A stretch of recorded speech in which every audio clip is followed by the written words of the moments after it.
What's up, guys? It is I, once again, Yusuf Al-Saned. This is it, guys. We finally come to the final chapter of my series of reviews in which I review each one of my 5 favorite Batman films ever made, my 5 favorite Batman animated films, that is. And this is the second part of the Batman The Dark Knight Returns films, which was directed by Oliva. And the screenplay, oh my god, I forgot who wrote it. I usually look up my information on who wrote the screenplay to whichever movie, anime, or game I review, and I just so happened to forget the name of the writer for Batman The Dark Knight Returns. Batman The Dark Knight Returns is based off Frank Miller's graphic novel of the same name, The Dark Knight Returns, and part 2 takes place 3 months after Batman's battle against the Mutant Leader and his mutant gangs, and the mutants have broken up. They have transitioned from their roles as criminals to becoming vigilantes calling themselves the Sons of Batman, in which they're fighting against criminals and killing them in the process. They're fighting crime and playing fire with fire, and Batman is totally against that. That being killing and murdering those, no matter who they are, civilians or criminals, it doesn't matter. You do not kill anyone. That's the coward's way, and Batman is trying to educate these people, these men and women who are trying to fight against crime, but to do it the right way, without using guns and without using any violence that may result in their deaths, but to use their heads and to use their fists, and maybe one day he can educate them and let them on his secrets to fighting within the shadows and to not resort to violence or to kill others. Until that day comes, they have to learn the values of what makes Batman who he is. It's not his gadget, it's not his cape or his pointy ears, it's what he stands for and what he believes in Gotham, just as Gotham City believes in him. He brings out the best in them, and for so long they've had no hope in their lives until he's arrived and came out of retirement and has not only fought for them and saved them many times like he has before, 10 years before he has retired, he also gave them the strength to fight for themselves and to defend their neighborhood, their city, their home, Gotham. All of these events that transpire after 3 months since the first film, it's taking place during a war that's going on between the Soviet Union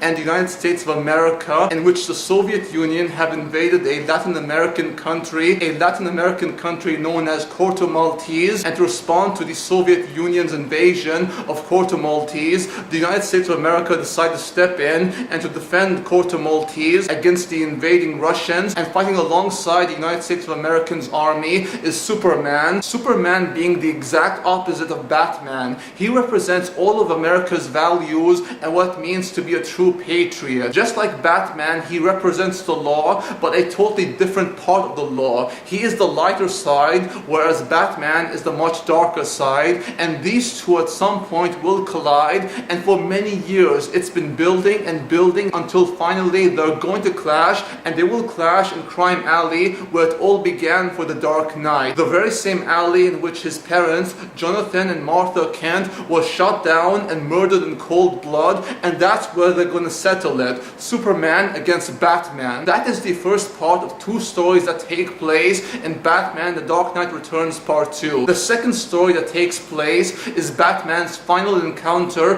with the Joker, the Clown Prince of Gotham. The Joker has been released from Arkham Asylum after being treated for so long after Batman has retired, and when he came out of Arkham Asylum, he was given a chance to tell his side of the story and why he killed 600 people or more. And the Joker has not changed one bit. He is that exact same murdering psychopath that Batman has fought so many years ago, and he has killed everyone in the same event in which he was given a spotlight to share his side of the story at the request of his psychiatrist, whose throat he sliced using a mug. I am not joking, guys. He actually used a mug to cut his psychiatrist's throat after he was advocating for with the Joker, and you can see how the Joker has not changed one bit. He is a psychopath and one who has to be put down. I have been waiting for it for so long because after all the bodies that Joker has left and all the people he's killed, innocent people, it's about time the son of a bitch dies. And guys, to be honest, I've had it with Batman's no killing rule and his moral code. I made a whole video about this in which I talk about